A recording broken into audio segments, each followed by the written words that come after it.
అధికారాన్ని కోల్పోయిన తర్వాత వైఎస్ఆర్సీపీ అధినేత జగన్మోహన్ రెడ్డి ఆ పార్టీ నేతలతో వరుస భేటీలు అవుతూ ఉన్నారు. ఈ నేపథ్యంలోనే ఆంధ్రప్రదేశ్లో కొత్తగా ఏర్పాటైనటువంటి కూటమి ప్రభుత్వం గురించి ఆయన ఆసక్తికరమైనటువంటి వ్యాఖ్యలు చేయడం జరిగింది.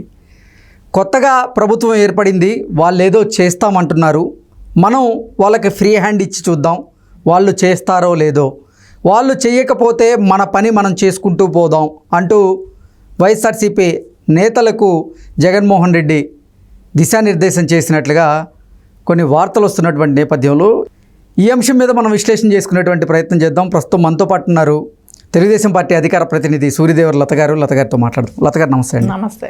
లత గారు, ఆంధ్రప్రదేశ్లో వైఎస్ఆర్సీపీ అధికారాన్ని కోల్పోయిన తర్వాత ఆ పార్టీ అధినేత జగన్మోహన్ రెడ్డి ఆ పార్టీ నేతలతో వరుస భేటీలు అవుతూ ఉన్నారు. అయితే నిన్న ఆయన ఒక ఆసక్తికరమైనటువంటి వ్యాఖ్య చేయడం జరిగింది కొత్త ప్రభుత్వాన్ని ఉద్దేశించి. కొత్త ప్రభుత్వం ఏదో చేస్తామంటున్నారు కదా, వాళ్ళకి కొంత సమయం ఇచ్చి చూద్దాం, వాళ్ళకి కొంత ఫ్రీ హ్యాండ్ ఇచ్చి చూద్దాం, వాళ్ళు చేస్తారో లేదో, చేస్తే పర్లేదు, చెయ్యకపోతే మన పని మనం చేసుకుంటూ వెళ్దాం అంటూ ఆయన కొన్ని వ్యాఖ్యలు చేసినట్లుగా, దానికి వైఎస్ఆర్సీపీ నేతలు షాక్ అయినట్లుగా ఒక వార్త సోషల్ మీడియాలో చక్కర్లు కొడుతూ ఉంది. దీని మీద మీ అభిప్రాయం ఏంటి? అంటే జగన్మోహన్ రెడ్డి ఏం చేశాడని చెప్పి ఆయన సజెషన్లు ఎవరైనా తీసుకోవాల్సిన అవసరం ఏమైనా ఉంటుందా? ఆయన టైం ఇచ్చేది ఏంటండి? ఆయనకి ఏం అడుగుతాడు? ఆయన ఏం క్వశ్చన్ చేయగలుగుతాడో చెప్పండి. ఆయన గతంలో ఏమైనా చేశాడా? ఆయన ఒకవేళ మీరు ఇది చేయలేదు, ఇది చేశారా అని అడగటానికైనా ఆయనకి నోరైనా ఎలా వస్తుంది? వచ్చే అవకాశం 11 మంది ఎమ్మెల్యేలు ఆయనకు ఉన్నారు కాబట్టి ఆయన విపక్షం తరపున ఆయన మాట్లాడేదానికి అవకాశం ఉంటుంది. ఏంటంటే ఎక్కడ 11 మందితోనే అపోజిషన్ పార్టీ అని ఎట్లా గుర్తిస్తారు? ప్రతిపక్షం రాకపోయినా విపక్షాలుగా గుర్తింపు ఉంటుంది కదండి. గుర్తింపు ఉంటది. ఆ గుర్తింపు ఉన్నది. ఇప్పుడు నేనేమైనా చేస్తుంటే నువ్వు ఇది చేయలేదు అని అంటానికి ఉంటది. నువ్వేం చేసావు? నువ్వేమీ చేయలేదు కదా.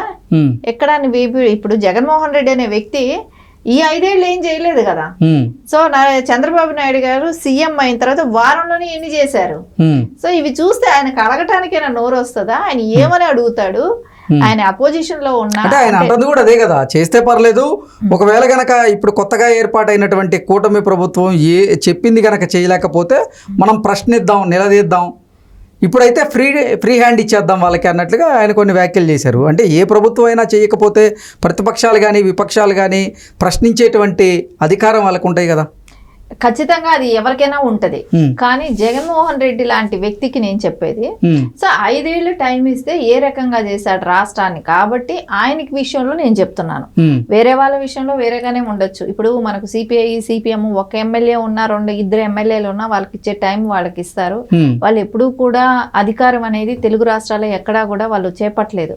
సో వాళ్ళు మిత్రపక్షాలుగా ఎవరికైనా పార్టీకి సపోర్ట్ చేయటమే. సో అందుమూలన వాళ్ళకుండే టైం ఉంటుంది, వాళ్ళు క్వశ్చన్ చేసే ఇది కూడా ఉండేది. కానీ జగన్మోహన్ రెడ్డి విషయానికి వచ్చినప్పుడు ఏమంటే ఈ 5 సంవత్సరాలు కూడా ఎలాంటి రాష్ట్రాన్ని ఎంత దుర్మార్గంగా దోచుకు తిన్నాడు అనేది. సో ఇప్పుడు ఇన్ని వేల కోట్లే కానివ్వండి, అంటే వేలల్లో ఏమో మినిస్టర్స్ దోచుకు తిన్నారు, లక్షల్లోనేమో జగన్మోహన్ రెడ్డి దోచుకు తిన్నాడు. సో ఇప్పుడు ఇవన్నీ బయట రావాల్సిన అవసరం ఉంది కదా. మెయిన్ ఇప్పుడు వాళ్ళ మీదనే ఇన్వెస్టిగేషన్ ఉండాలి, వాళ్లే కేసుల్లో ఇరుక్కున్నారు, ఇవి బయట తీసుకురావాలి. ఇప్పుడు దీనికి అపోజిషన్ ఎవరు అంటే అడగటానికి? సో ఇంకా ఉండేది 4 పార్టీలే. 4 పార్టీలే, 3 పార్టీలు కూటమి అయిపోయింది. ఆ ఉండే ఒక పార్టీ అదే వైసీపీ అయింది. ఆ వైసీపీ అన్ని దుర్మార్గాలు వాళ్ళ గురించి వాళ్ళని ఇప్పుడు అడిగేవాడు కూడా లేడు.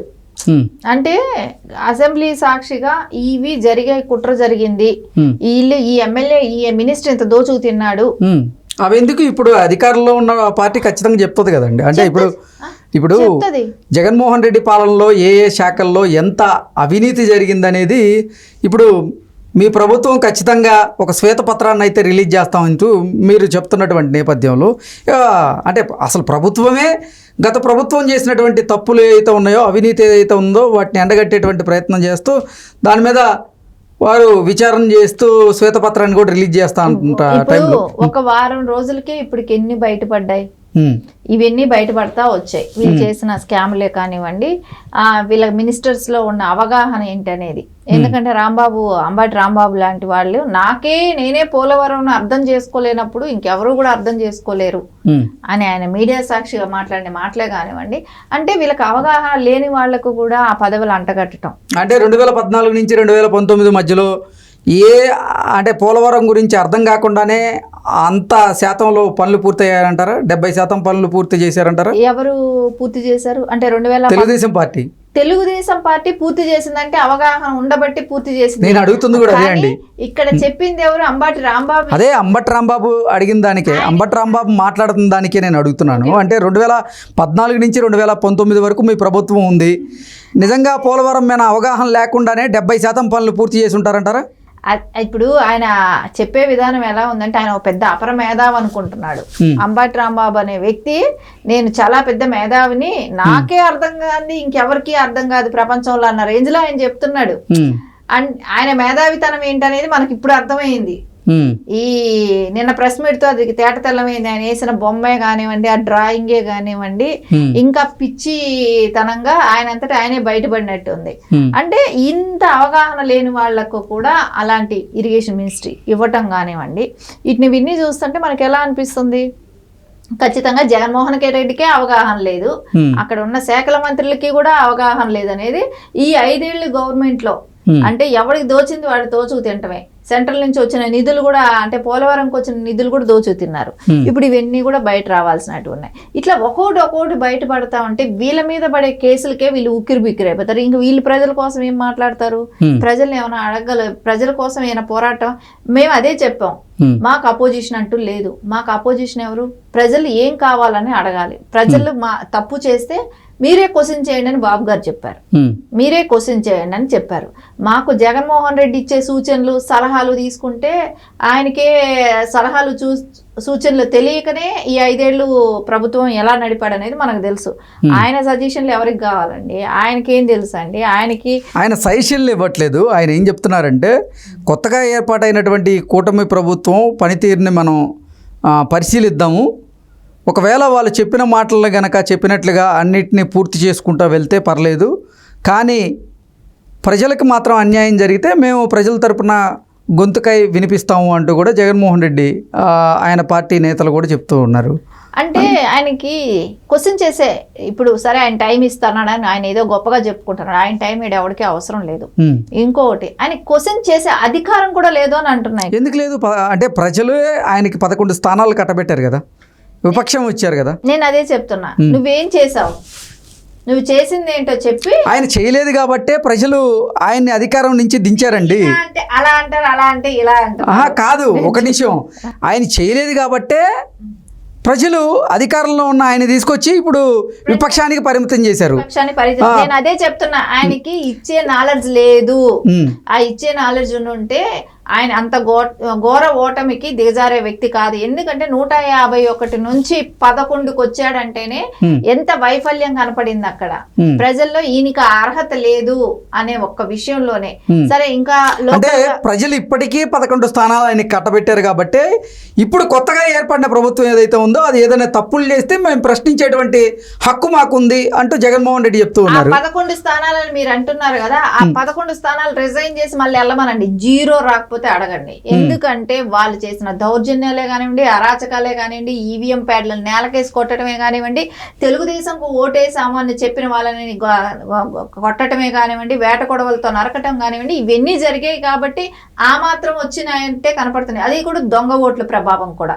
సో వీటన్నిటి మూలన బెదిరించి భయపెట్టి 11 స్థానాలు కూడా వాళ్ళు ఏదో రెగ్గింగ్ చేసి లేకపోతే బెదిరింపు, ఖచ్చితంగా అదే జరిగింది.